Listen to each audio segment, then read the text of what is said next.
Welcome once again. I'm Brian LaPasse, Chief of Program Services at OPSC. With me today is Tracy Sharp, Operations Manager in Program Services at OPSC. Tracy and I are going to be facilitating today's meeting and helping out with questions and answers after the presentations. There's also a few others on today that may assist with questions as well. We have a couple topics today. We did have a third on tap originally, but we're making some minor adjustments to that item. So you'll see that stricken from the cover. We're going to be bringing that topic back at a later date sometime soon. It was TK on the 5001 topic. And, those of you that have had the pleasure of working with the 5001 know that there's a lot of technicality there and a lot of nuance. So we're just doing our best to make sure that information is as clear as possible and as easy and straightforward to digest and for us to communicate to everyone for what the proposals are. So just needed a little bit more time on that one. You'll be seeing that again soon. What we will be talking about today is the 5-year master plan. I know everyone's very interested in this topic. We'll acknowledge that there's been a little bit of a break on this topic. The last time we spoke about it together was in April. I hope you've had some time to look over our current proposal. We're very proud of it. I think there are some things that you'll be happy to see as well. We've really come a long way on this topic, and I wanted to take a little time to acknowledge and thank our teams at OPSC. They've been doing a fantastic job with this topic. We've all been working very hard on developing this new requirement, Prop 2. We've spent countless hours, countless meetings developing this, considering all the feedback that we've received and going over the details again and again. We've really spent a lot of really careful attention to it. There's been a lot of late nights, long meetings working on this item, and I want to thank everyone in our office that's worked so hard on this. There's a lot of you. So thank you very much. We've also been working closely with our partners at DSA and CDE. And in turn, they've worked hard on this item as well. We've also listened to the feedback very closely that we've received from you and very carefully crafted our proposal today with all of those things in mind and all those comments and concerns in mind. So I am very optimistic that we're finding the right balance for this. We're bringing something forward to you that alleviates some of the concerns we've heard and that we've very carefully taken into consideration. And we're also making sure that we're fulfilling our responsibility to enforce the requirements outlined in the guidance statute. So we plan on bringing this item back for at least one more stakeholder meeting or several if we need to before we present it to the state allocation board. Our goal, as always, is to make sure that we fully vet this topic before going forward. And we want to be responsive as possible to your concerns. That's another reason why it's taken us some time to prepare this and to come up with what we have for you now. There's a lot to consider, a lot of balancing and fine tuning. Thank you for being patient and for being here today. It signals your interest not only in this topic, but the broader responsibility we all have for providing the best facilities we can for our school kids in California. So I hope you like what you see today. Tracy Sharp is going to be walking you through the item. Vanessa will be walking you through the guidelines that are in companion to the item. And we're hoping that you like what you see, and we're looking forward to all the feedback that we're going to get today.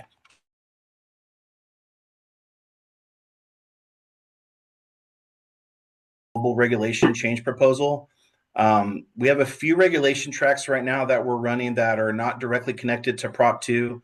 This is one of them. We figured that since we're revamping and adding a lot of regulations for implementing Prop 2, it's a good opportunity to look at the regulations on the whole and to make sure that some of the more minor changes we've noticed that need to be made over the years are done. So these are typically just things that they don't really stand alone on they're not a big enough change to have their own item. And so we're kind of grouping them so that we can make the changes that a lot of these things are just adding clarity, minor changes we might need to make or have intended to make for a while. And we're taking the opportunity to do that. Chelsea Harris Martinez will be presenting that topic for you today. And that's another really great item. So we're looking forward to that as well. With that, I will turn it over to Tracy Sharp. She's going to share her screen and walk you through our 5-year master plan cover. Yeah, thank you, Brian, and good morning, everyone. Thank you for being here today. This will just take me a moment here to set up my screen share of our item on the 5-year master plan. One moment.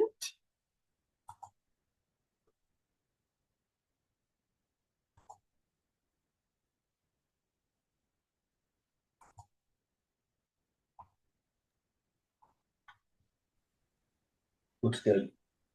Okay, thank you, Brian. Appreciate that. It's always good to know that everyone is viewing what you intended them to see. Okay, so again, my name is Tracy Sharp, Operations Manager here at OPSC. Thank you, Brian, for that wonderful introduction. I 100% agree and concur with everything you said about the time spent on this. And as you all know, since our last meetings on this topic, we held meetings in February and April this year. We have been busy speaking to other topics as well, and are now ready to come back around and take our next steps on the 5-year master plan requirement. So just as a reminder, and something I want to comment on here in what you're seeing on screen, in a few places you'll just see some highlights on my on-screen version to call out things that I wanted to bring attention to. So mainly on this first page, we're talking about the implementation of Ed Code section 17070.54, which is the 5-year master plan requirement, all the subdivisions included in there for participation in the school facilities program. And this is applicable to all funding applications received by OPSC from October 31st, 2024, going forward. So as we've started the implementation and conversations in February and April, also want to just take a quick moment to acknowledge our website that we have set up on OPSC's page for 5-year master plan guidance. Many of you are already aware of the local governing board resolution that we have asked you all, when you're submitting applications since October 31st, to submit. One of the helpful tools on that master plan page that we've developed is a template for applicants to use to create a local governing board resolution that acknowledges the requirement that at some point, depending on the application you're submitting and when regulations take effect, that a 5-year master plan, a complete plan, will be required. So if you haven't or aren't familiar with that page, we encourage you to take a look. And I believe there's links in our item to it. Yes, there is. So for today's presentation, I'll be taking or doing an overview of the stakeholder feedback that we have received, and then we'll take a walk through the proposed regulations. Our regulations, we align them as closely as possible with the statute. And so my focus today will be to point out areas where we have felt that we needed to add clarification to the very broad statutory requirements. And when we get to that section, they'll start on page 17. In addition, we're also proposing a new form to assist districts in completing their 5-year master plan submittal. We're titling that the Form 50MP for the 5-year master plan, and it is intended to be a checklist and guide for applicants to ensure that they have all the required components. And then, as Brian mentioned, as part of this meeting, we also have our guidelines document that Vanessa will be presenting. So let's get into the feedback we received. One of the, and just to note here, the feedback that we received on this item there were quite a few stakeholder letters and comments, and some of them were of length and very thoughtful, tremendous comments from several stakeholders. And so, for purposes of length, we've elected to, in this meeting report, to summarize items that are similar and provide a consolidated response for OPSC. And I'll kind of do the same as I go over these topics on a larger or as a summary.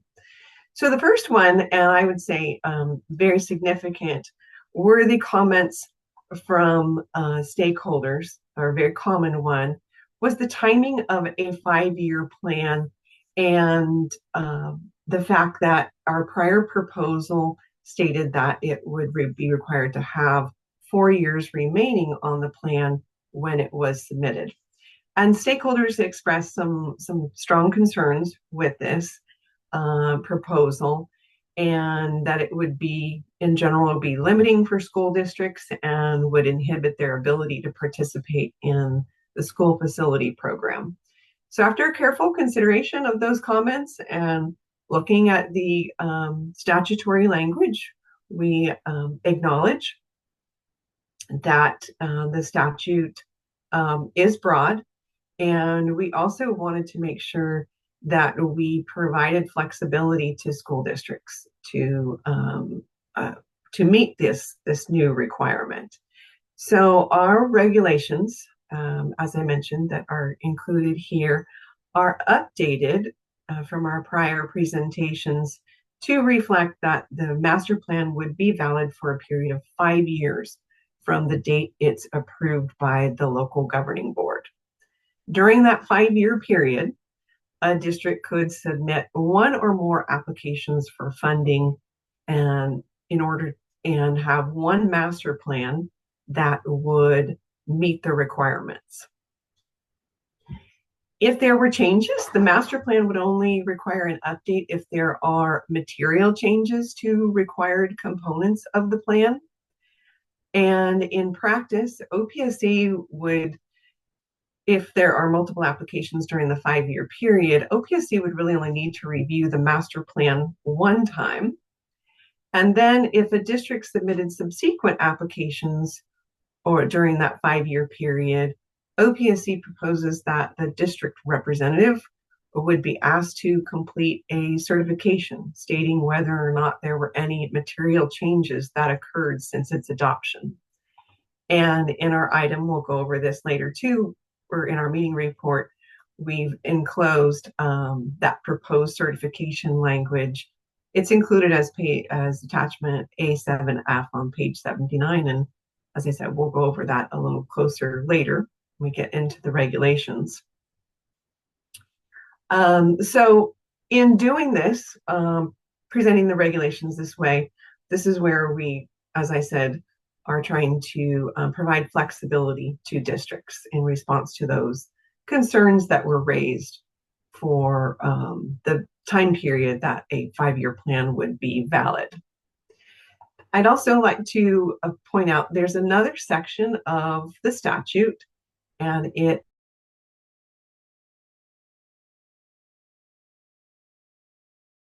school facilities master plan to reflect any changes in enrollment capacity or other areas as appropriate for purposes of participating in the school facilities program. So we're proposing in the regulations that a district could submit a resolution that would address those changes, those material updates, and have them approved by the local governing board to demonstrate and acknowledge the statutory requirement that, yes, there were some areas that changed, and here they are. Everything else is still current, and just those changes would be approved by the local governing board in lieu of a fully amended, brand new start over master plan. So when we get to the regulations, you'll see that this concept is presented in very early in our regulation sections. It's a new section presented, section 1859.18. So that is the our proposal for that 5-year time period and what that means. Then moving on to other stakeholder comments, I'm going to kind of speak to comments 2 and 3 in summary as well. These are related to adding facilities assessments and addressing key building systems in as required components of the master plan, including potentially and updating, including potentially incorporating the facilities inspection tool, also known as the FIT, as part of the required components of the 5-year master plan. And I just want to acknowledge that we appreciate the stakeholders' suggestions here for these additional items for districts to consider. However, at this time, our approach for the implementation is to stay closely aligned to the statute with our program regulations. So in lieu of incorporating these suggestions into the regulations, we believe that another option is to present these recommendations for best practices in the guidelines document, where it would be considerations and options for districts to consider as they're developing their long-term planning and their master plans, and not include them as requirements at this time. Okay, moving on to another group of stakeholder feedback, items 4, 5, and 6 that are cover some similar concepts. And there were some statements or comments made, concerns about making sure, since this is a new requirement, that districts want to feel confident that they have covered all the required elements. And so we have 2 options for this, as well as not only covering all of the required elements of a master plan, so that when it's submitted, they can feel confident that it's complete, but also how are districts going to submit it. And so we're offering as our response that, again, the master plan guidelines document will give districts suggestions for how to comply and how to fulfill the various requirements within or for a complete and valid master plan. And we've also for the newly proposed Form 50MP would also serve as a checklist and a place where a district can communicate this to OPSC that it has all the necessary components.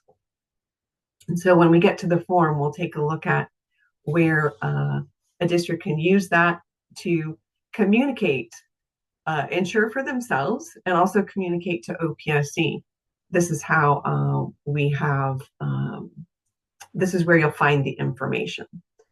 In addition, on that proposed form, one of the other items or concepts that we had presented previously, that stakeholders could also utilize their web-based master plan information and provide us URL links to demonstrate their complete master plans.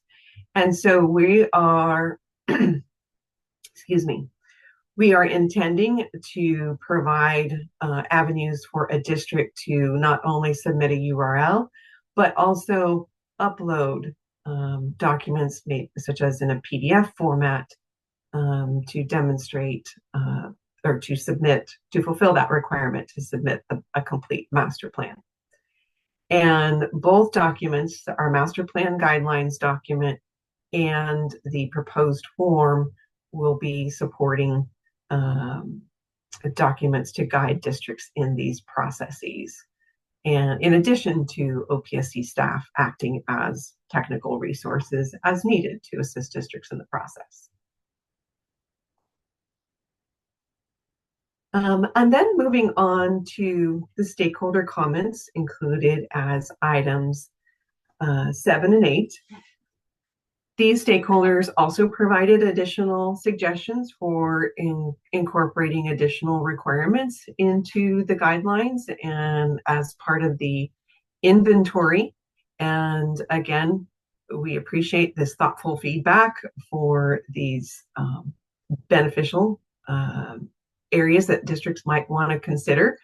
And at this time, again, similar to the prior recommendations, we believe that these recommendations could live in the guidelines document and options for best practices that districts can consider as they're developing their master plans, but not include them as requirements in the regulations. So at this point, I just want to check in with Brian as we have looked through that. Are there any questions or comments that need to be addressed, Brian, before we move on to an overview of the regulations themselves? Not seeing any so far. Okay, great. Then we'll keep going. And I am going to scroll through here a little bit. There's a few pages here of summary, but just want to point to, before I jump to the regulations that start on page 17, I'll point back to this, but we have a, here on pages 11 and 12, we've incorporated a table into the meeting report for what would be the submittal timelines based on application type for a 5-year master plan. These are broken out into the date of submittal, as I mentioned earlier, from October 31st through 12 months from, or excuse me, 12 months after we have approved regulations in effect, and then that time period, and then after that, once 12 months after they're fully in effect, what would be the submittal date. So you'll notice that these dates are aligned fully with what was presented to the board in December of 2024 going forward. And we've also incorporated, in addition to what was presented previously to the board, we have presented what our proposal for application types that might not have been under consideration at that time, such as our design and site funding. How would that look?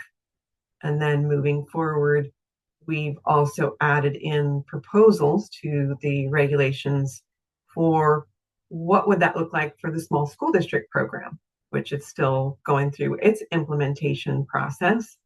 But we wanted to make sure we address that here in this proposal of when those would be, when the 5-year master plan requirement would kick in. And then the very recently, last week, approved natural disaster assistance applications were addressed.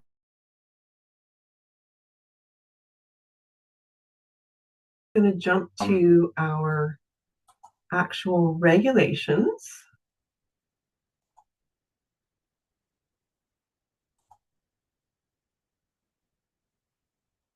Which begin on page 17 of the item.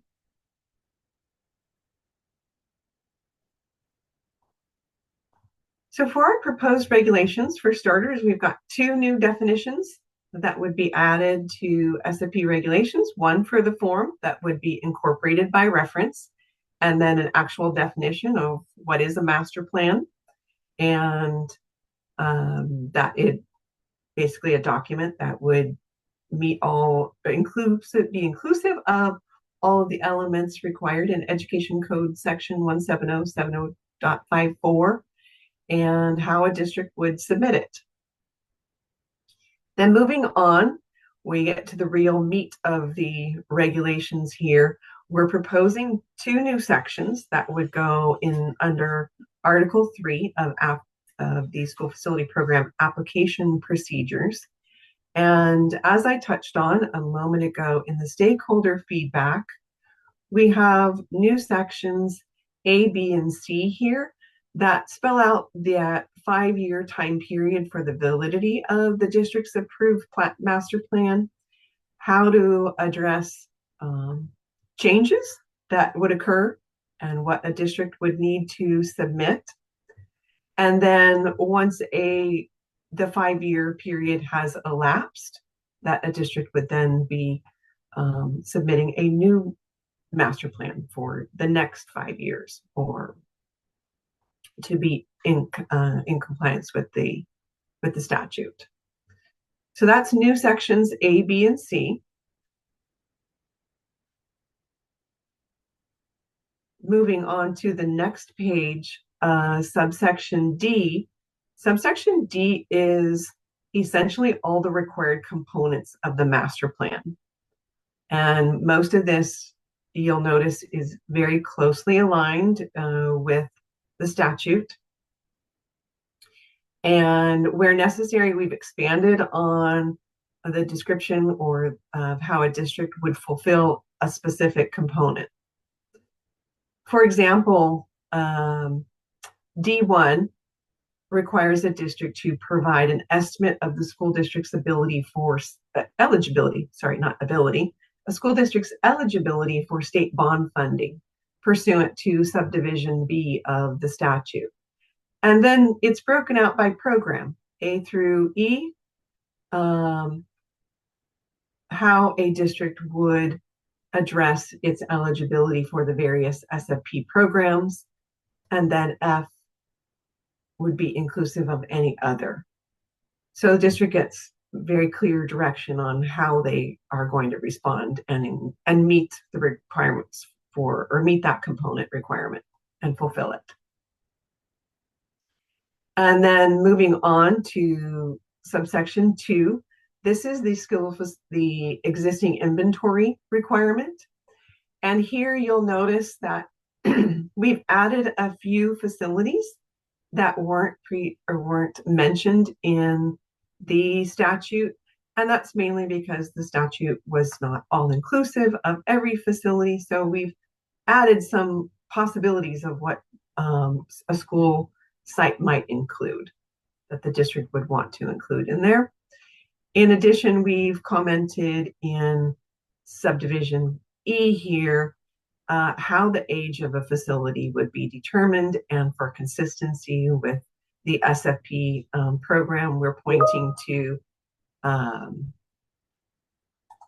section 1859.60 for determining the age. Then moving forward on D3, excuse me, through 9,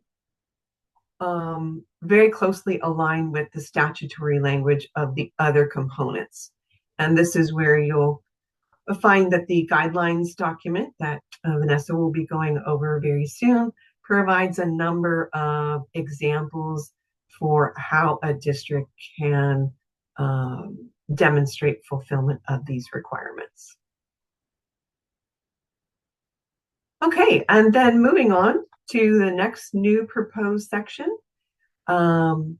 section 1859.18.1, the submittal timeframes. Again, as I demonstrated a moment ago, we had that table within the meeting report for by program. What are the submittal timeframes for a master plan, depending on your application type and depending on the receive date of that application, when will it be due? Here it is by program, and should match what we presented in the earlier section of the report.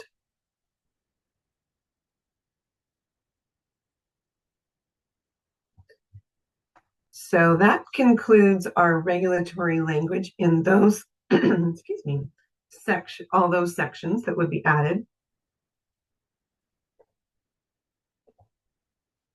From here, I'll move into the new form, excuse me, 5-year master plan checklist. We're proposing to call it the form SAB 50MP.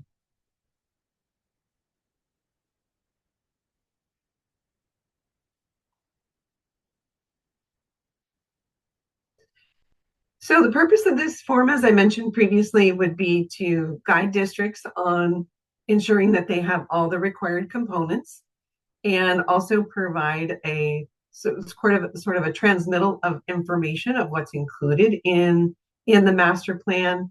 We start with section 1 that shows the type. Is it a new one? Is there an update to a previously submitted plan, or were there material changes? So this is where the district would communicate that to OPSC, so we know what we're getting and what to look for. There's opportunities to add in those dates, and then demonstration that the district has included either that governing board resolution or minutes to demonstrate that it was approved. We are asking for a table of contents to demonstrate those required elements. And then section 3 would be, again, the required components of the master plan. District is just confirming, yes, I've included all of these components. You'll see here we've left fields for page numbers, if it's a single PDF document of sorts, or if it's a URL. District would be able to enter that URL there. And it's possible, depending on the size of the district, that this master plan document could be quite large. So that's why we're breaking this up and asking for this information to help us check it and verify that it's all there. So it works both ways for both of us. The one thing that I would note that links back to statute, that if you're planning to use that URL option, the district would need to maintain that URL through the conclusion of the audit for all applicable applications. And this is related to the requirement in education code. It's subsection E that the state controller's office would be responsible for confirming that the master plan was complete. So we want to make sure those URLs remain active for that necessary period. And then finally, section 4 are the certifications and acknowledgements of the district representative. And lastly, I will point to what we have proposed in, and I'm going to jump around here in my presentation to the proposal for what a district certification would look like. If there are multiple applications submitted, and in the meeting report, it's page 79. This is where we have presented proposed certification language for a district representative to note, are there any changes, or no, there were not changes. And this would be the opportunity for a district rep to communicate to OPSC whether or not there have been any changes. Okay, that concludes my overview. Brian, do we have any questions or discussion items? Thank you. Let me see. Todd Jesperson's asking, our district has been completing master plans for some time, but the next one will be the first one we send to OPSC for review. So is it considered new for the checkbox on the form? I believe the answer would be yes. It is new. It's a new submittal to our program, and it should be updated to reflect the requirements when it is submitted for the purpose of applying to our program. So yeah, in that case, you would select new because it's new to turning it into the SFP. Yeah, and I would yes, anything, anything basically that we're seeing for the first time Yeah. would be new. And yeah, the vast majority are going to be new for some time. Yes. Yes. I'm not seeing any other questions at this time. We'll pause here just for a sec. If you'd like to ask a question, like I said, you could raise your hand. You could put it into the Q&A. I believe you can access the chat as well if you want to put it in there. So we'll pause here just for a moment to allow anybody who might have a question to do so.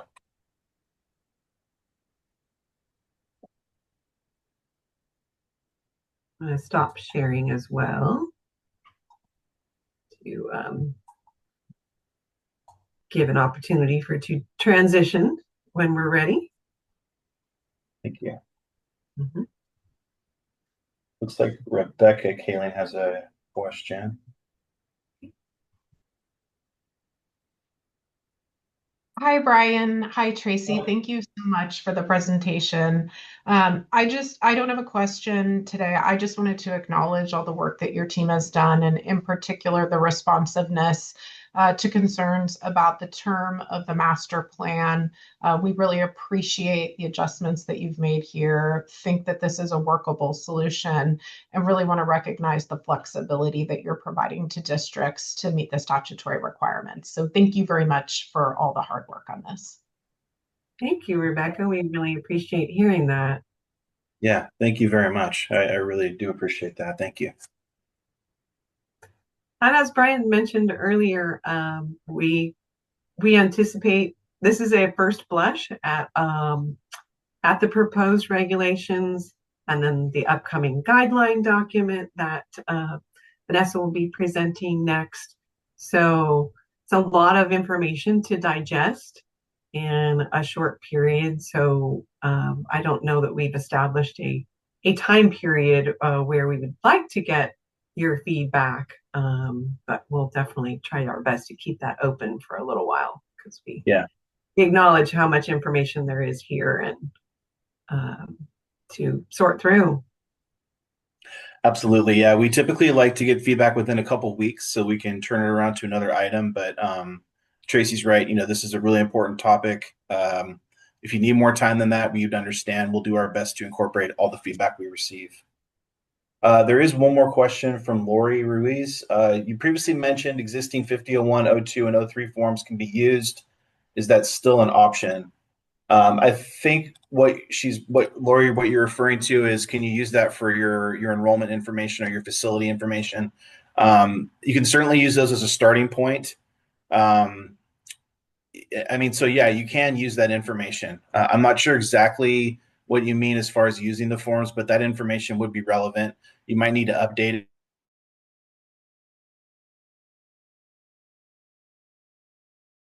Great starting point to generating that sort of information. Yeah. And Vanessa will be providing some examples in the guideline document for how districts, as they're going through this process, might use existing OPSC or program forms, we'll say, and program forms for developing those components. Yeah. So we look forward to kind of diving into that a little bit in the next piece. Yeah, and that's a great segue. I'm going to share my screen. Thank you. And we will turn over the floor to Vanessa. Great. Thank you, Brian and Tracy. Good morning. As Brian mentioned, I'm Vanessa, and in this portion of our presentation, we will present a preliminary draft of the proposed guidelines for the 5-year school facilities master plan. We'll begin with a brief refresher of the statutory provision for the guidelines, followed by a walkthrough of the document itself. And so in Education Code, Section 17070.54, Subdivision D states in part, the department, in consultation with the State Department of Education, shall develop guidelines that school districts may use to guide the development of the school facilities master plan, required as a condition of participating in the school facilities program. The department, in consultation with the Department of State Education shall develop guidelines or standards that school districts shall use to develop and submit the inventory required pursuant to paragraph 1 of subdivision C for every school in the district. So here we are. After numerous stakeholder meetings, extensive feedback on this topic, and consultations with our colleagues at CDE and DSA, OPC has developed the first draft of these guidelines to assist school districts with the development of their own master plans. As has been mentioned before, we would like to express our gratitude to everyone who has taken the time to share their input and insight into this process. And we look forward to any additional suggestions that may come as a result of today's meeting. Before we look at the document, I would like to also acknowledge that the guide's overall intent is to address compliance with the statutory requirements for a master plan as enacted by Proposition 2.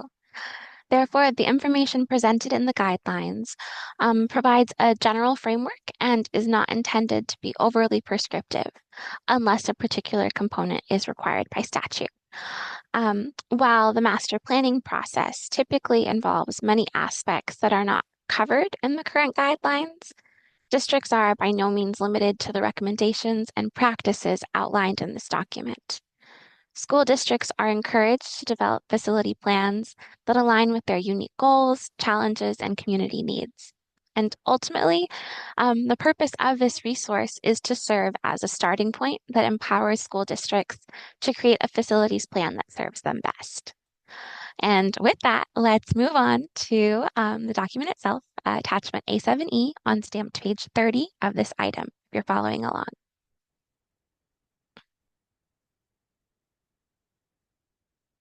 Thank you, Brian. Oh, here we go. So, although over 40 pages in length, the guidelines are easily navigated using this table of contents provided in the first few pages. As you can see, the guidelines have been broken out into 4 chapters. Chapter 1, an overview. Chapter 2, statutory requirements. Chapter 3, cost reduction tools. Chapter 4, other considerations, and an accompanying appendix. Throughout this guide, you will also find icons alongside the text to help you differentiate between a statutory requirement and a suggestion.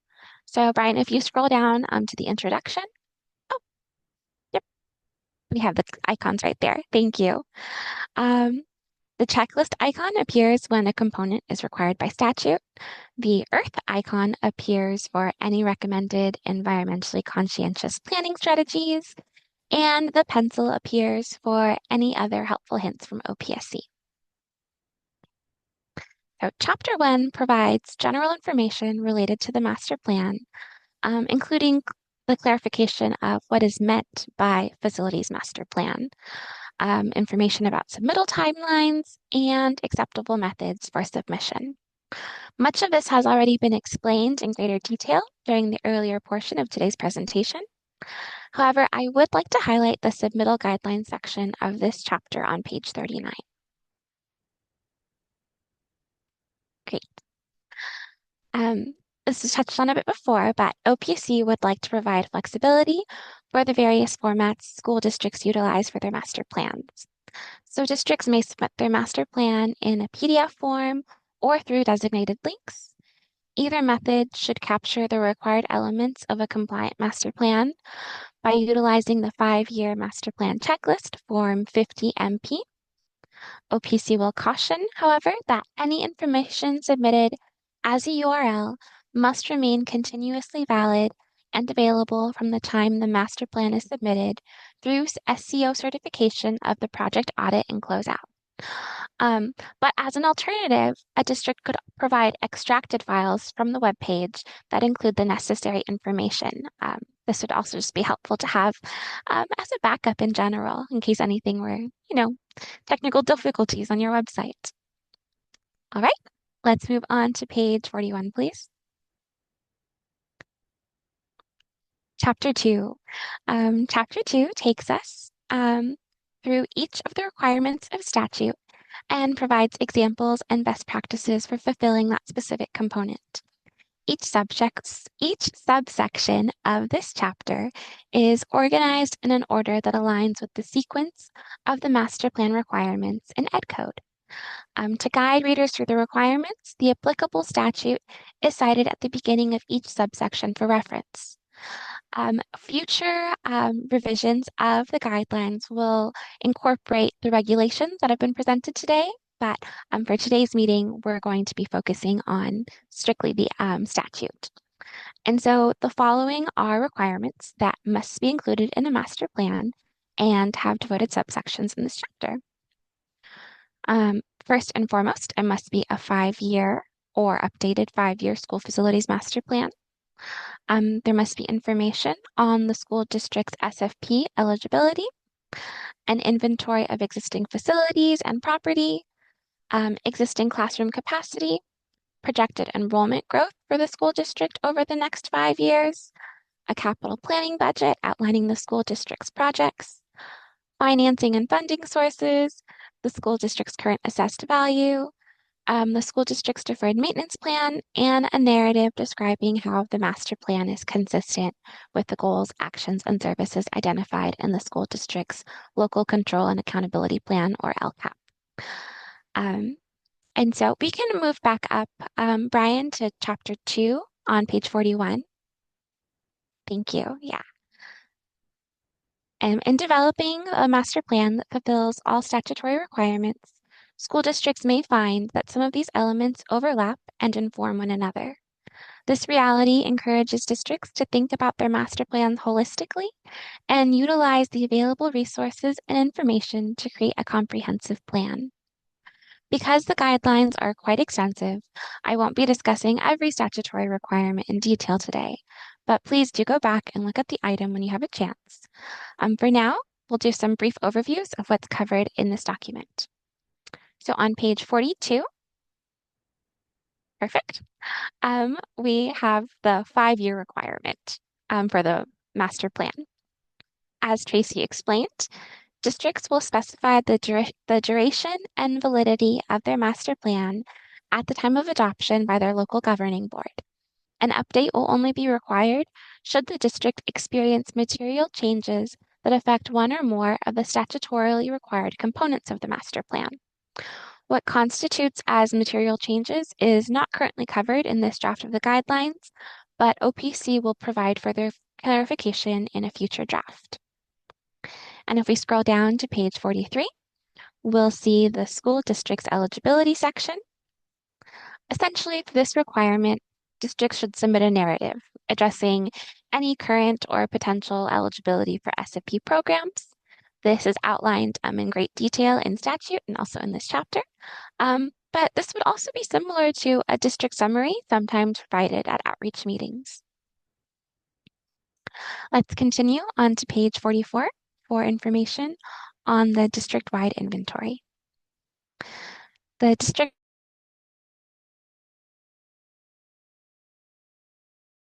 should include the following for every school in the district: the year each building at the school that is currently used for instructional purposes was constructed, along with the original DSA application number of initial construction, the square footage of each building that is currently used for instructional purposes, the year each building that is currently used for instructional purposes was last modernized, if applicable, the pupil capacity of the school, the age and number of portable buildings at the school, and whether the school has any of the following: a cafeteria, a multi-purpose room, a library, a gymnasium, a hybrid gymnasium or multi-purpose room.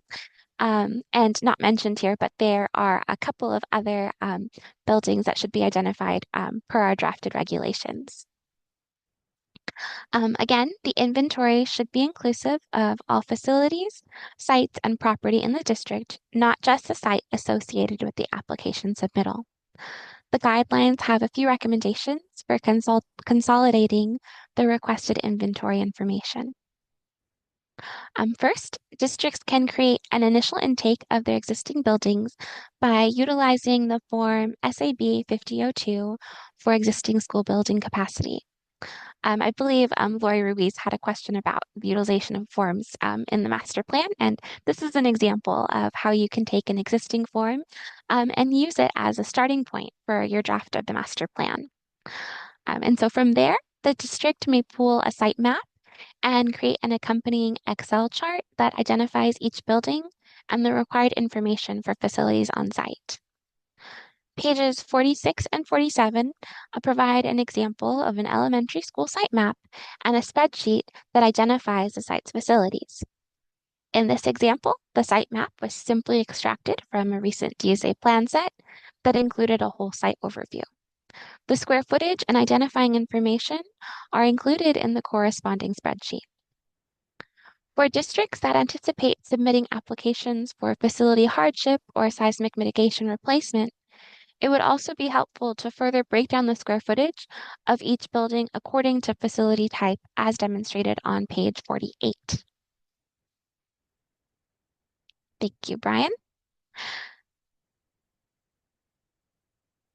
Having this information on hand will expedite processing in the event of a health and safety issue that prompts a need for a facility hardship or seismic mitigation program application. Moving along to page 49. Statute requires districts to determine existing classroom capacity using the same methodology utilized under the SFP. So districts that have applied for SFP funding before may have familiarity completing these calculations. The full text of how to arrive at these calculations is described in SFP Regulation Sections 1859.31 and .32. Once classroom capacity is determined, it can simply be added as a field in the inventory spreadsheet, as seen in our previous example. Or the district could present this information in another format, so long as the calculations are consistent with the methodology required by statute. And let's keep moving on to page 51 for projected enrollment. The 5-year master plan should also include projected enrollment information for at least 5 years. Districts can utilize another SFP or another SAB form, the Form 5001, for enrollment certification projection, or use the enrollment calculator on OPSC Online. OPC does not have a preference for how the district chooses to display this information, but an example of a standard table is included on page 52 for reference. So if we go to page 52, you can see here's an example of a district that submitted their prior 5-year enrollment, their current year enrollment, and then the projected 5 years. If we scroll a little bit further down, we'll get to the capital planning budget portion of this chapter. For fulfilling this requirement of the master plan, a district should outline the anticipated budget and expenditure needs to complete the significant capital outlay projects that are included in the master plan.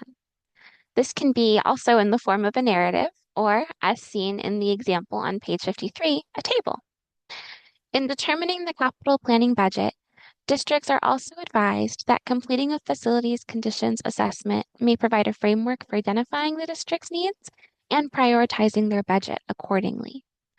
Although not required by statute, this is an identified best practice, which many stakeholders have also noted, so thank you. Currently, OPSC offers the facility inspection tool as a resource to districts, but in the appendix of this document, we have also included a few other resources from CDE to aid districts in evaluating their facilities. And related to the capital planning budget is the financing component on page 54. Narratives for the capital planning budget and the financing sections can be combined so long as their respective topics are clearly identified. OPSC's Financial Hardship Fund worksheet can also be a good starting point as a valuable resource districts may use to summarize their funds and funding sources. Moving along to page 55. Guys tired yet? The assessed current value component is a straightforward one, at least. It is a document from a local government entity, such as the local county auditor's or assessor's office, that records all taxable property in the district. The assessment is updated annually every August, and the district should provide the most recent version for their master plan. This document is also used for determining financial hardship and local funding adjustments for the SFP. So it would behoove the districts to have an updated assessment on file, just in case. Scrolling down a bit, we've come to the deferred maintenance plan. The Ed Code requires school districts to make all necessary repairs, renewals, and replacements to ensure that a project is at all times maintained in good repair, working order, and condition. School districts are required to have a publicly approved, ongoing, and major maintenance plan that outlines the use of funds deposited or to be deposited into their routine restricted maintenance account. Say that 5 times fast. Districts should submit an attachment or a link to the locally approved deferred maintenance plan or the local board agenda in which it was approved. In the guidelines, we've included some examples of projects that are typically considered deferred maintenance projects, as well as a copy of the SAB Form 4020. This was formerly used when our deferred maintenance program was active, but now we can use it to get an idea of deferred maintenance needs and combine the data from this form with the capital planning budget and financing narratives. And then last but not least, for statutory requirements, is the local control and accountability plan narrative. The district must describe how their plan is consistent with their LCAP pursuant to Ed Code Section 52060. This narrative is very district specific, but an example would be descriptions of how the master plan supports district strategic goals, improves student engagement, and ensures equity in their learning environments. CD also has a dedicated web page for LCAP resources, which is linked in the guidelines here on page 58. As a reminder, this chapter has been organized to align with the sequence of master plan requirements as outlined in statute, but the district can order their master plan however they would like. For example, having this LCAP narrative as part of an introduction or opening for their master plan may better set the tone for their document as opposed to having it at the end. And so I know that was a lot of information. We can take a moment and pause here to see if there are any questions so far. Thank you, Vanessa. Yeah, it's a good time to pause. We do have some questions. Michael's been busy answering them. I'm going to go ahead and read them out to give you just a little bit of a break here. Let's see. An anonymous question says, in the event that a district uses a URL, if the link is not functioning at the time the auditor is doing the review due to an unintended error or website issue as some sort, will the district have the opportunity to fix the issue, and will the auditor have discretion to allow this before funding is rescinded? The response to that is the district would typically work with their local auditor to resolve any potential findings in advance of them finalizing their audit report. So yeah, you probably have the ability to go back and change some stuff, but you'd want to work with them on that. Another anonymous question, under the proposed language, a district would not be able to submit a facilities master plan that's over 5 years old with a certification of material changes. Is that right? It must be within the 5-year window. Michael responded, current proposal, OPSC would use the local school board's approval of the 5-year master plan as the start date of the 5-year window. You can find that information in our proposed regulations in 1859.18a. The school board approval would indicate the plan is good for another 5 years from that board approval date. You can also find that requirement in .18a. During the 5-year submittal window, all new applications will certify that no material changes have occurred since the last board approval, which is 1859.18b, or you can turn in a new report or an updated report or updated plan if you have one. Another question, do all sites, including non-school sites, closed school sites, and district support, i.e. district office maintenance and operations sites, need to be included in the master plan?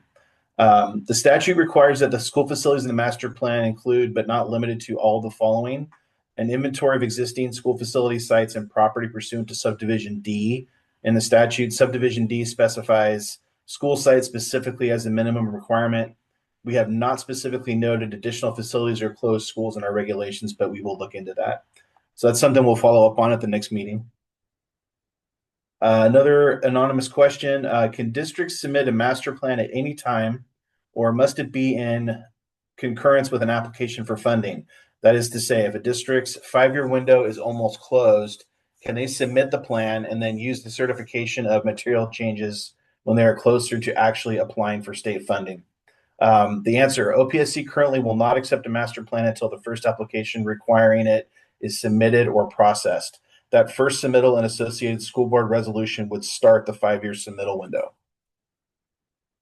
And then another question from Michael Adele, is the pupil capacity reported based on district loading standards or the SFP loading standards? Answer is we recommend that both be addressed in the master plan. The SFP loading standard would be used when projected the amount of potential SFP funding, but the school district would likely address local capacity plans based on local loading standards. So I think what we're trying to say is it's a little bit of a mix. For the purposes of our program, we do use our loading standards, but the district might have other loading standards that would also probably should be addressed in their master plan. Let's see. There are a couple other questions we're working on, but we can follow up with those after the next section. So Vanessa, are you ready to continue? Sure. Thanks, Brian. Alrighty. So let's move on to Chapter 3, Cost Reduction Tools, starting on page 59. I'd like to note that both Chapters 3 and 4 of these guidelines put forth some general practices to aid districts in developing their master plan, apart from the required statutory elements. OPSC believes the content provided in these chapters are important considerations, but completely optional. The cost reduction tool is really what it sounds like. This chapter identifies some of the key areas and processes that impact the cost of construction and provides suggestions for how to achieve measurable cost savings. There are common things that your district may already be doing, but they're presented here as areas that can always be reevaluated to cut costs based on our past research this office and several others have done. These areas include district responsibilities, joint use facilities, site issues, professional consultants, contractors, agencies, types of construction, prototypes, and project delivery method. Strategies for cost savings can be integrated as part of the district's master plan and may impact the overall capital planning budget and need for additional financing. And so I actually won't be going in depth into these into this chapter. So you can go ahead and look at that on your own time, but we can move on to our last chapter, chapter 4, for other considerations. On page 66, please. Great. The recommendations included in this chapter are provided based on input from CDE, DSA, and numerous stakeholders like you who have provided feedback during the implementation of Proposition 2. Again, thank you very much to everyone who has contributed. Your ideas are invaluable and will undoubtedly assist districts across the state in developing really great master plans.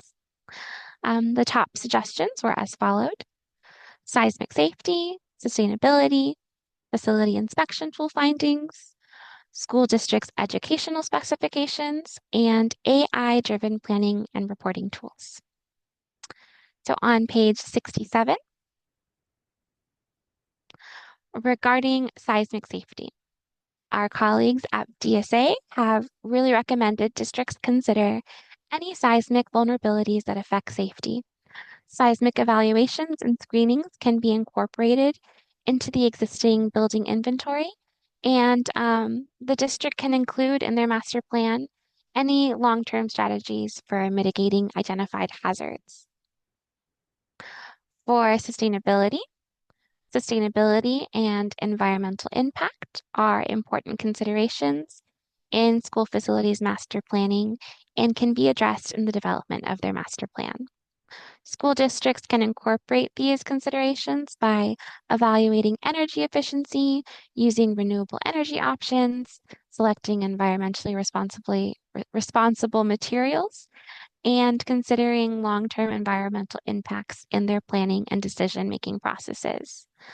The guidelines provide several resources to assist with the development of sustainable school facilities, including a joint state agency workshop linked on page 67, the California Green Ribbon Schools program, which is a really cool program. If you haven't heard of it, I would recommend take a look. There's some really amazing things that are happening in schools across California in these efforts to go green.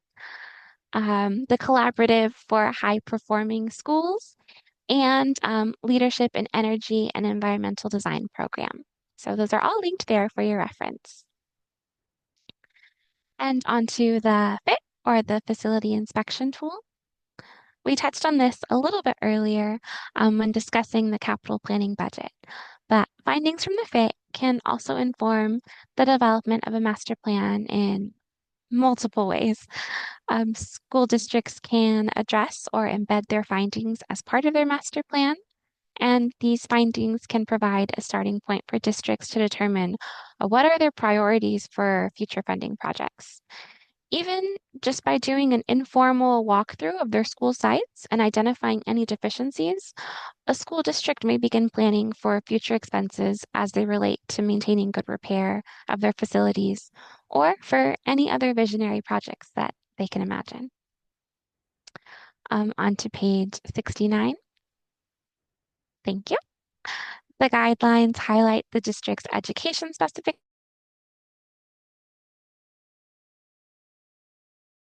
master plan development. A school district's unique vision is outlined in its ed specs and can inform many components of the master plan and district priorities. Conversely, ed specs may rely on the data presented in the master plan as well. It may be beneficial to develop both the master plan and ed specs in tandem to ensure the district's overall goals and site-specific visions are aligned. And lastly, we cannot forget about these current technologies available to us. Hot topic, AI. To the extent that their use is permitted by any particular school district, districts may consider exploring the use of AI-driven platforms in the development of their master plan as well. These tools can save time and reduce costs by organizing data, generating draft content, and aligning the district's plans with statute. However, districts are advised that knowledgeable individuals familiar with the district should be the ones to provide inputs and review and amend the master plan as necessary to ensure all statutory requirements are fully addressed. Technology is valuable, and it is imperative that real staff are giving these plans a final look. And lastly, the guidelines end with an appendix that links to our authority.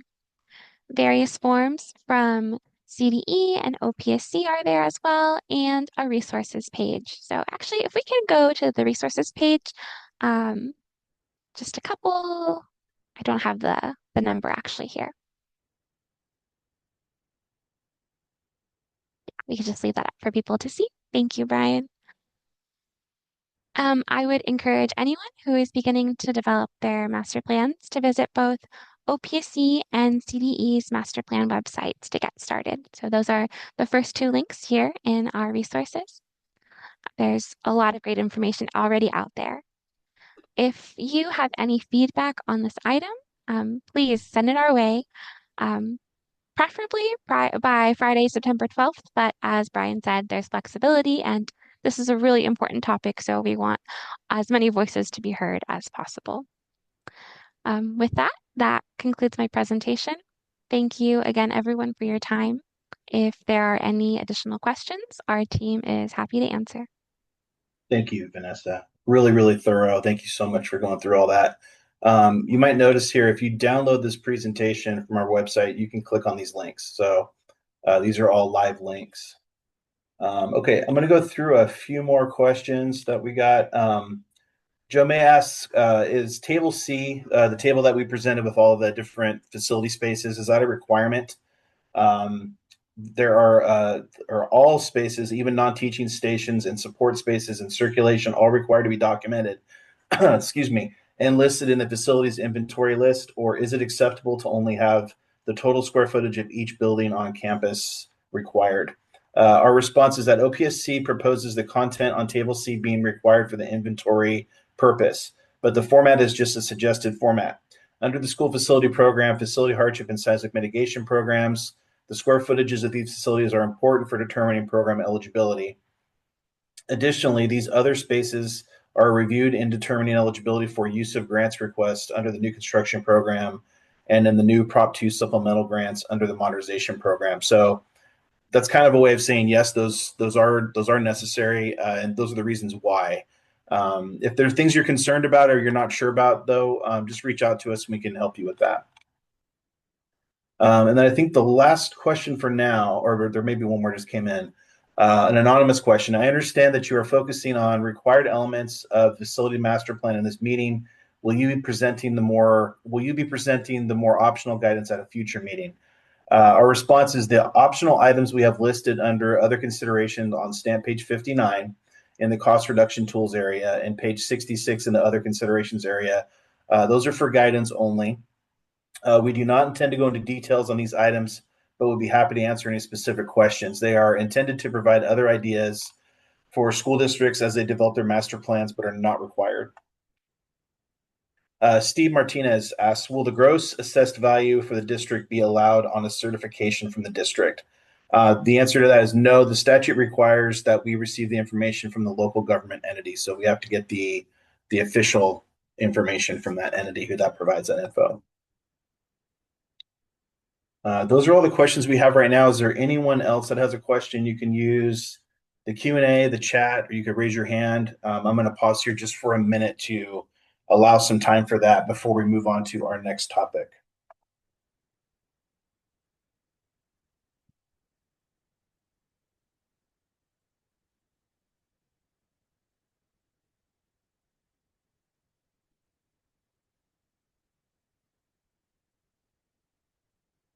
Thank you for all the engagement today. We've got a lot of really good questions. Please keep them up if you have them. And even as we move on with our next topic, if there's some questions you have still about this topic that might occur to you in the next few minutes or so, please feel free to submit those. And again, as Vanessa mentioned, and as I mentioned previously, we'll be receiving feedback for at least a few weeks.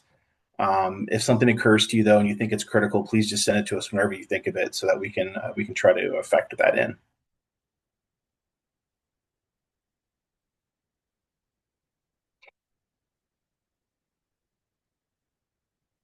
Okay, I'm not seeing any other questions at the moment, so I will turn it over to Chelsea.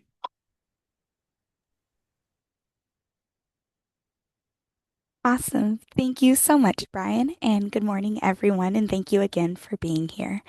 As Brian said, my name's Chelsea, and this portion of the meeting will continue the discussion regarding the proposed regulatory amendments that was started at the March 13th and May 8th stakeholder meetings. Specifically, we'll go over some feedback as well as some proposed amendments to the School Facility Program, or SFP, regulations, SFP forms, and grant agreements. So with that, let's get started. On page 81 of the item, we'll first dive into the stakeholder feedback received after the May 8th meeting and OPSC's responses. So on page 81, we'll look at that first question there, or the first item. And in this, the stakeholder requested the proposed amendments to 1859.70 should not require the withdrawal and resubmittal of a funding application due to a pupil grant increase. The stakeholder noted that under current SFP practice, schools are required to demonstrate eligibility at the time the application is processed, which can be 2 to 3 years after the application is received. If districts are required to re-justify eligibility and potentially adjust pupil grants downwards due to changing conditions between submittal and processing, then the stakeholder requested that districts should be permitted to adjust the pupil grants upwards when justified by the eligibility at the site.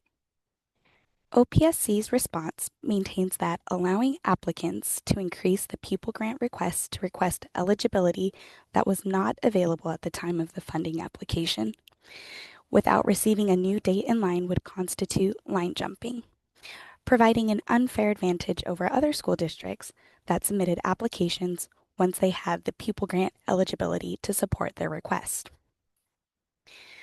Under the new construction grant program, school districts that have projected unmet needs to house students can apply for funding opportunities in accordance to Education Code Section 17071.75. Districts are required to justify eligibility when OPSC begins processing the application using the enrollment reporting year based on the chart in SFP Regulations Section 1859.51E. If the application is processed in the same year as it was received, then the application can only be supported on based on current unmet needs, and the requested pupil grants cannot exceed that amount. If the application is processed in arrears, the pupil grant request cannot be adjusted upwards as the eligibility was not available at the time the application was submitted for the intended project. Additionally, under the Modernization Grant Program, districts are not required to update the site's eligibility when applying for a funding opportunity. A school district can submit a funding application requesting up to the maximum amount of pupil grants available at the time of submittal for an intended project. If OPSC processes the application in the same year it was received, then the application can only be supported by the pupil grants available at the time the application was received or the original pupil grant request. If OPSC processes the application in arrears, the application is still limited to the pupil grants available as of the receive date of the application.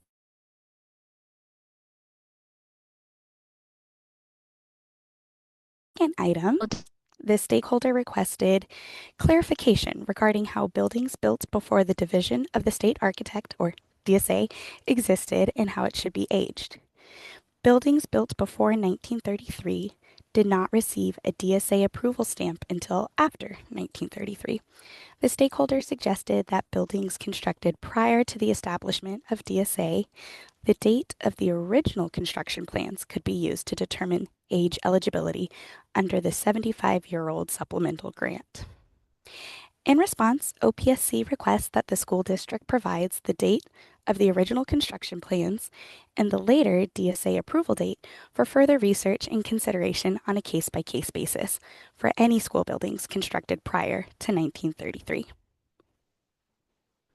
In the third feedback item, it's in regards to the proposed amendments to SFP Regulation 1859.193, the Career Technical Education Facilities Grant Determination. The stakeholder requested clarification on whether reducing specific equipment to fewer items or removal of equipment altogether due to de-scoping during design or lack of availability is still considered a change in scope and therefore would constitute or continue to require an appeal to be submitted to the board. OPSC acknowledges the request to provide additional clarification regarding the reducing or removing of equipment due to de-scoping during design or lack of availability, as it is currently not allowed after the equipment list has been board approved for an apportionment. Reduction or removal of equipment altogether could significantly impact the delivery of the educational program, such that the applicant's score from the California Department of Education may no longer be valid. Therefore, reduction and/or removal of equipment following board approval of the application will continue to require submittal of an appeal to the board. In item number 4, the stakeholder disagreed with OPSC's interpretation that the penalty for finding of ineligible expenditures must equal 100% of the funds in question.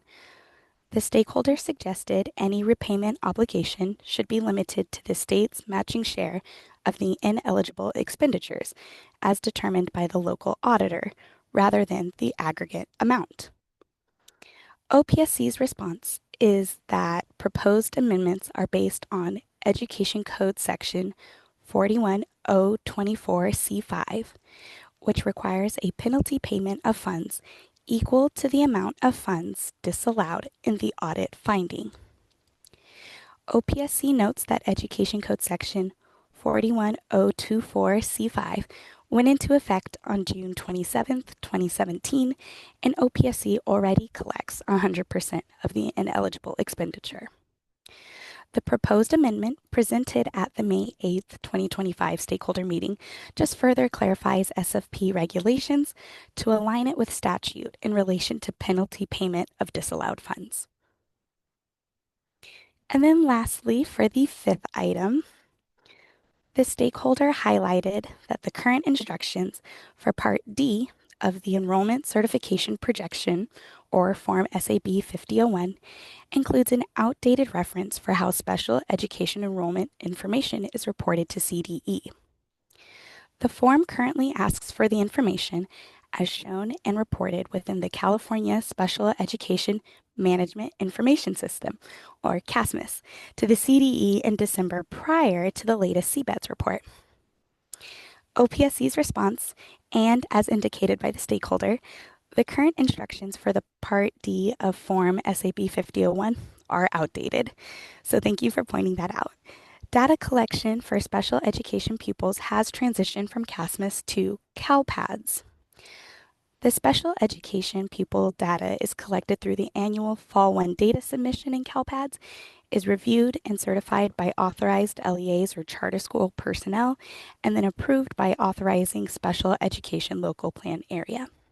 So to align with Education Code Section 56049.1, DataQuest now has a special education enrollment by program setting report that's available, and it begins with the 2022-2023 enrollment year.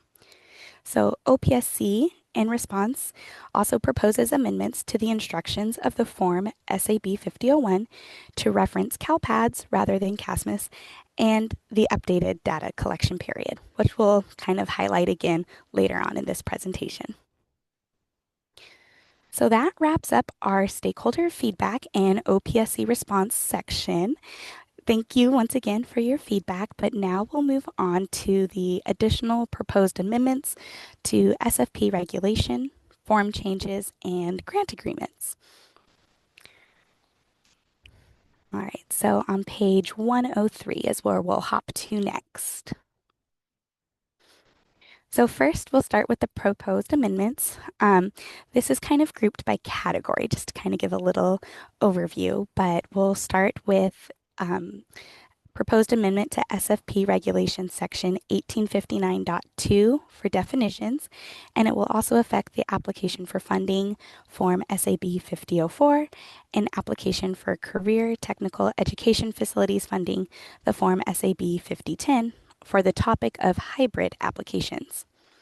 So as you see on your screen here for page 103 of the item, the proposed update adds the definition of a hybrid application to SFP Regulation Section 1859.2. The definition of a hybrid application shall mean an application for funding that shares the same Division of the State Architect approved plans and specifications with at least one more application for funding. Additionally, there are some proposed updates to the instructions on the Form SAB 5004 and SAB 5010, and these are found on attachments B1C and B1D, so specifically pages 108 through 121 of this item. So first, looking at page 109, the proposed update will detail what documents must be submitted with a hybrid application. And this update is in relation to the Form SAB 5004. This same update is also applied to page 118 of this item for the Form SAB 5010. Additionally, a new section has been proposed for both forms to indicate if the application is a hybrid application. So looking at the 5010, that would be on page 120. And it's just like a little checkbox section 2 there.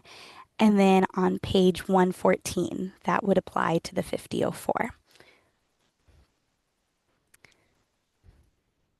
And then lastly, the proposed updates to the forms includes a certification that the district acknowledges that if the application is a hybrid application, any associated hybrid applications are subject to review by OPSC and approval by the State Allocation Board, and that future funding is not guaranteed. Those certifications are added to pages 117 and 121 respectively on this item. For a bit of background, in recent years, OPSC has received and funded several forms of hybrid applications. As a part of processing these hybrid applications, OPSC requires various documents from the applicant to ensure that double funding does not occur and that there is an accurate accounting of expenditures. Some of these documents include a clear delineation of project scope, proration of project costs, explanation of proration methodology, a certification that funds for one hybrid application will be used exclusively for that application, and an acknowledgement that expenditures should be tracked and reported separately according to the cost proration to facilitate the audit process. OPSC also requires that applicants provide the scope delineation and proration of project costs that defines the scope of work attributable to each hybrid application in the plan set. OPSC has identified the need to clarify that these requirements be applied when the first hybrid application is received and processed. These amendments will add clarity to the process by which OPSC reviews and funds hybrids applications and will assist stakeholders to efficiently apply for SFP funding, reduce the amount of documents requested during the review, and assist in maintaining program integrity by requiring the submittal of documentation to guard against ineligible expenditures. I would also like to note on page 117 of the item, an additional certification was proposed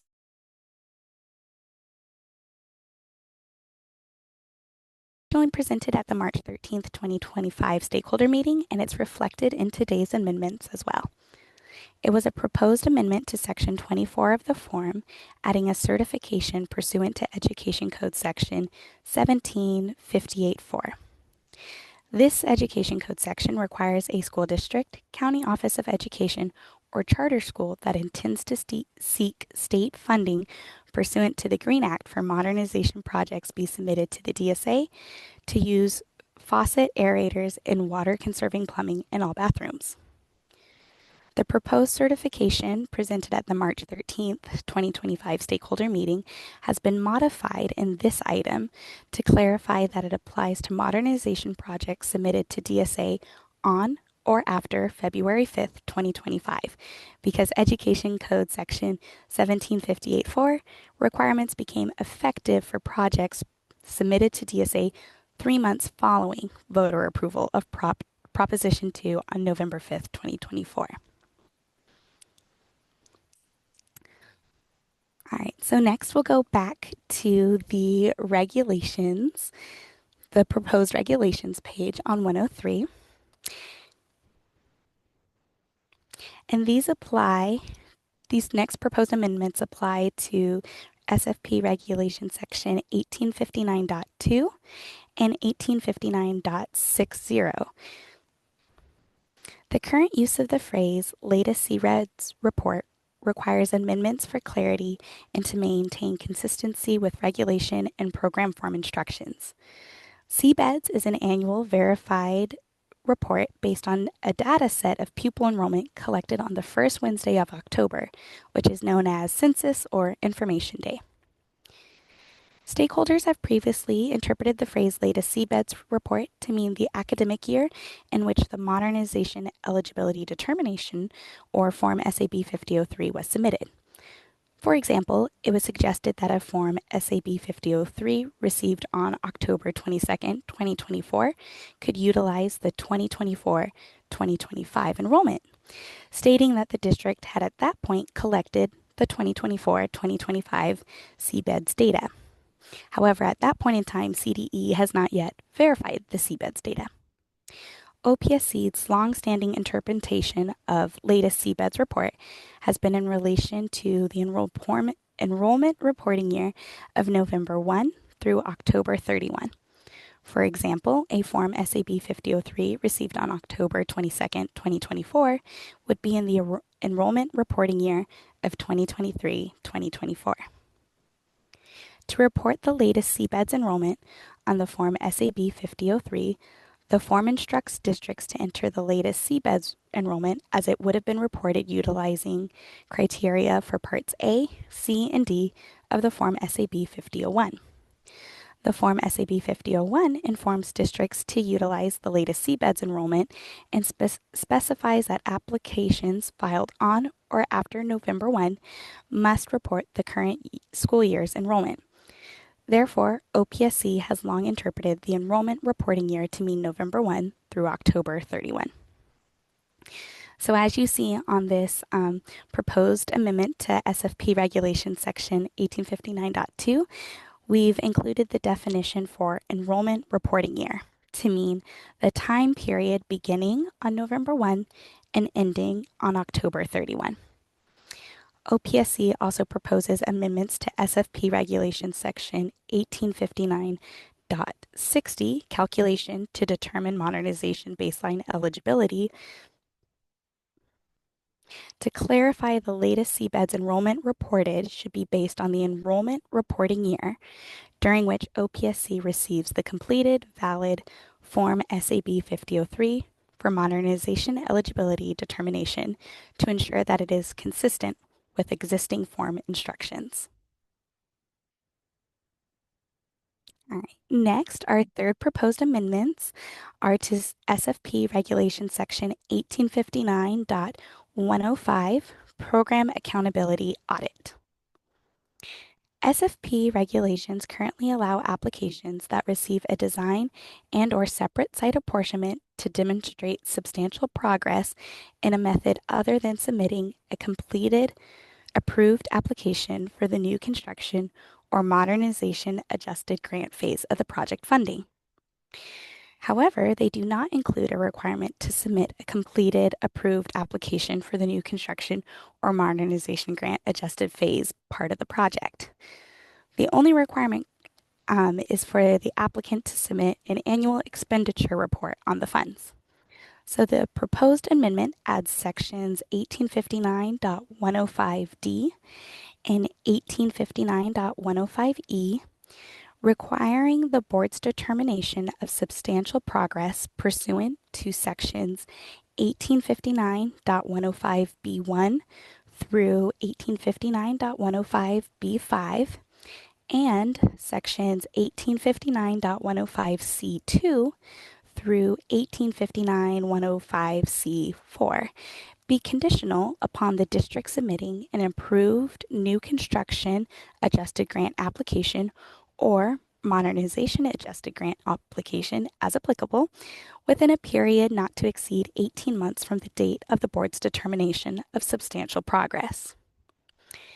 If the district fails to do so, then it must report the final expenditures on the project on the Form SAB 5006 to OPSC within 60 days, and the project will be added to the SFP Reduction to Cost Incurred, or RCI, audit workload, according to the process described in SFP Regulation 1859.105. Then, pursuant to Education Code Section 41024, the district has 1 year for their RCI audit to be completed by a local certified public accountant and submitted to the state controller's office. Once OPSC receives the certified audit report from the state controller's office, OPSC will recommend to the board that a finding be made that no substantial progress on the project has been made and that the apportionment be reduced to the costs incurred. Further, if the district does not complete a Form 5006 within a specified time frame, the proposed amendments state the board will rescind the apportionment and require the return of the apportionment plus any interest earned on state funds. All right, and then moving on to the next proposed amendment, we'll look at SFP Regulation Section 1859.168, Preliminary Charter School Apportionment Matching Share Requirement.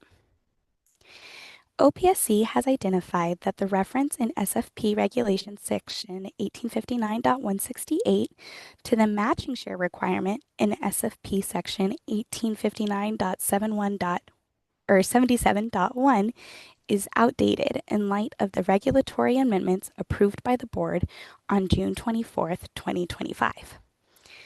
The approved regulatory amendments for Section 1859.77.1 implemented the sliding scale matching share system, which would allow for the potential of a 45% local matching share.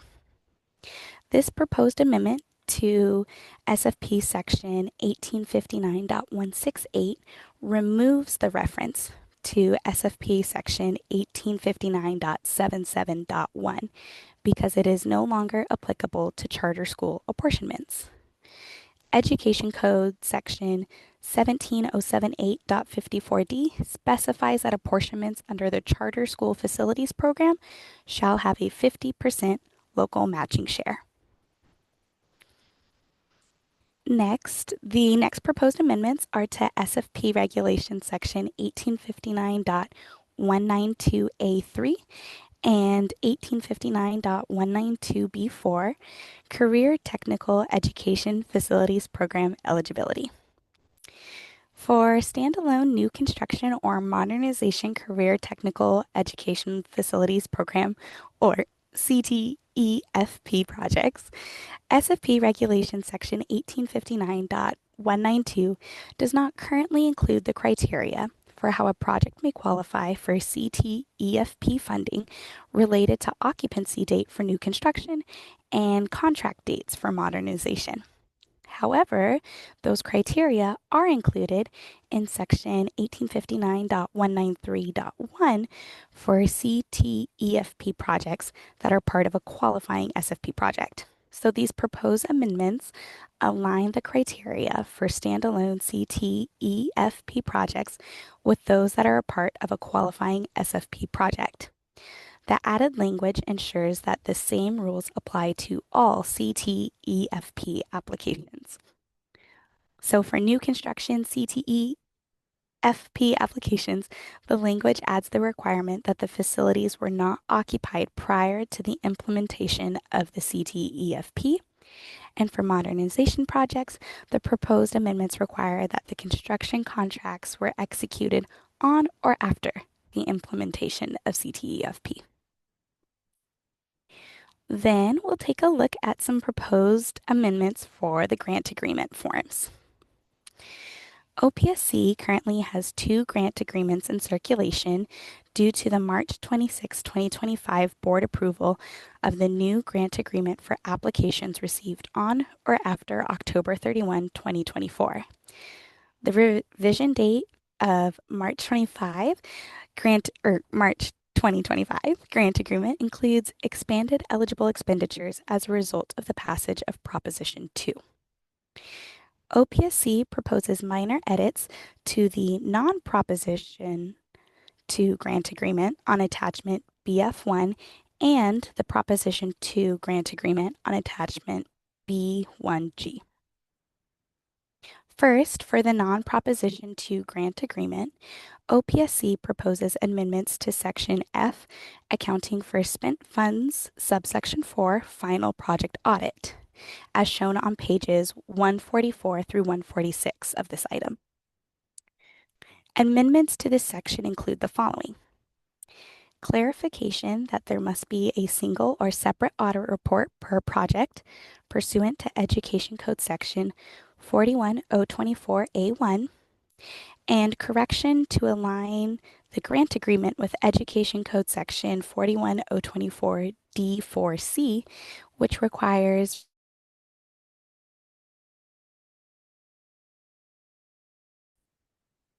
OPSC proposes additional edits to the ineligible expenditure tables, and this could be found on pages 202 through 221 of this item. OPSC has added fees paid to certified public accounting firms that conduct SFP audits to the list of ineligible expenditures. As these fees are operational and administrative in nature, They were ineligible previously, and the proposed edits are just clarifying in nature. Secondly, to align with the proposed edits in the non-Proposition 2 grant agreement, OPSC also proposes the following amendments to Proposition 2 grant agreement as shown on pages 242 through 244. The proposed amendments include clarification that there must be a single or separate audit report per project pursuant to Education Code Section 41024A1, correction to align the grant agreement, Proposition 2, with Education Code Section 41024D4C, which requires repayment of the full amount of ineligible expenditures disallowed, and some technical edits to remove unnecessary table headers. And then looking at pages 305 through 324, to be consistent with the proposed amendments to the non-Proposition 2 grant agreement, OPSC also proposes adding fees paid to CPA firms that conduct SFP audits to the following ineligible expenditure tables for clarification. To save everyone time, we won't thumb through each page, but like I said, it's pages 305 through 324 of this item. And then finally, let's review the proposed amendments to the Enrollment Projection or Certification Form SAB 5001, which is on stamped page 124 of this item. As mentioned in the stakeholder comment discussed earlier, the current Form SAB 5001 instructions for Part D are outdated. The form instructions currently instruct districts to report special day class pupils as shown and reported within the California Special Education Management Information System to the CDE in the December prior to the latest CBEDS report.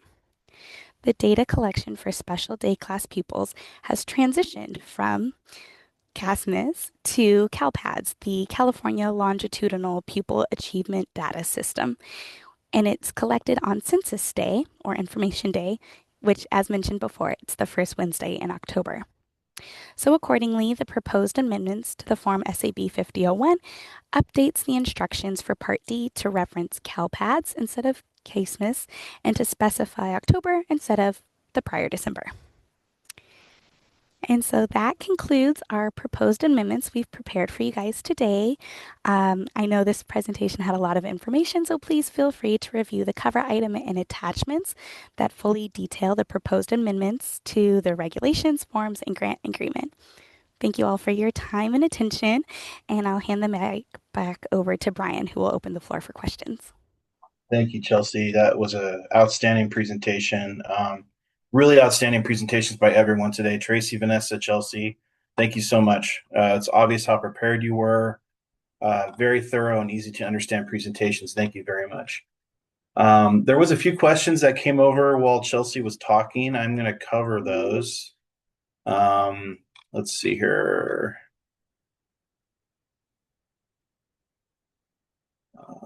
Let's see. A question about pupil grant requests from Ilana.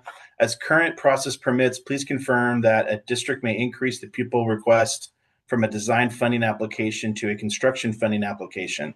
For example, if the design application requests 50 pupils and has an increase in eligibility, I assume, prior to submittal of the funding application, the conversion, they can increase the pupil grant request to 100 from 50. And we are confirming, yes, the SFP and new construction modernization applications may increase the pupil grant request at full funding from the design requested, the number of pupil grants requested at design. Please keep in mind that this may not carry over to other programs such as full day kindergarten and the yet to be finalized implementation of the small school district program. So yeah, we're still working on that stuff. Let's see. Another question from Ilana. Please confirm that districts will still have the option of requesting an extension to the 18-month substantial progress timeline. OPSC's response is currently school districts may request the SAB approved substantial progress for design funding based on other evidence if the school district does not meet the standard criteria. The proposed regulations still allow for both options. but limits the timeline to submit the adjusted grant application to 18 months. If after 18 months the school district still has not submitted a full adjusted grant application, then the reduced to cost incurred process would begin. Under the SFP, there is not currently any option to request an extension to the 18-month substantial progress timeline. OPSC is not proposing any changes to that. The ability to request an extension to substantial progress only exists in the full day kindergarten program. And then we have another anonymous question. The 5-year master plan, you mentioned that the facilities master plan is good for 5 years. Is it required for districts to update their facility master plan every 5 years? Or did you say if there are no changes to an older FMP that you can reference a plan that's older than 5 years? So to start with that, you do need to submit a fresh one every 5 years. If there are changes in the meantime and you're submitting additional applications, you can either certify that there has been no material changes, or you can submit amended changes to reflect any of the criteria that are outlined in the regulations that are, I guess, the required criteria that's in statute. So you have that option during the 5-year period. At the end of the 5-year period, you'd be required to submit a new plan or a new version of that plan. Also, does the 5-year indicate the year it was board adopted, or do you mention the 5-year starts at the date the district submits their first project? The 5-year clock starts at the time that it is adopted by the school board. So whether the plan itself begins a little bit later, or if there's other details in there with other dates, the date that we're going to start the 5-year clock for the purposes of our program is the date that it's adopted by the governing board.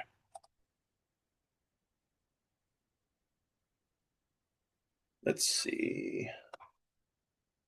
I don't see any other questions currently. We're going to leave it open for just another minute or two before we conclude. A lot of really, really good questions today. Thank you so much. This is the kind of engagement that we wanted and we're hoping for. So thank you for bringing these questions to us today. There's a lot of attendance today compared to the last few meetings, so we appreciate that as well.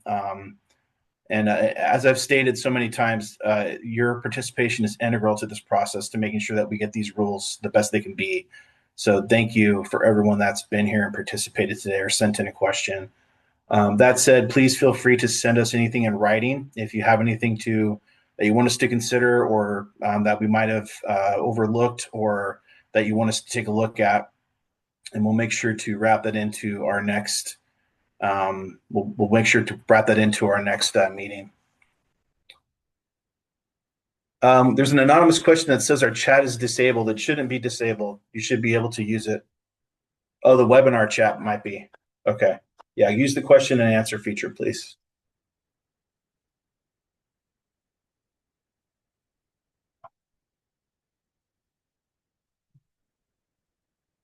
Nora is asking if we have access to this recorded session. Yes, it takes us typically about 24 to 48 hours to get them processed and put up, but we do post these to our OPSC YouTube page, which is OPSCU. That's OPSCYOU. You can find that on YouTube, and we put all of our meetings, all of our stakeholder meetings, and every meeting we have. That's either webcast or a webinar. We'll put those up on that resource. You can also find them on our website under the AB 247 Proposition 2. There's a section dedicated to those topics. You can find it there as well. If you're having any trouble locating it, Nora, just send me an email or give me a call and I can guide you to that.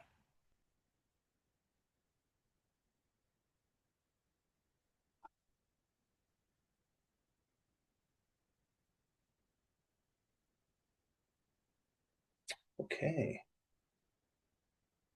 Seeing no other questions, this is your last chance. I'll give it 30 seconds.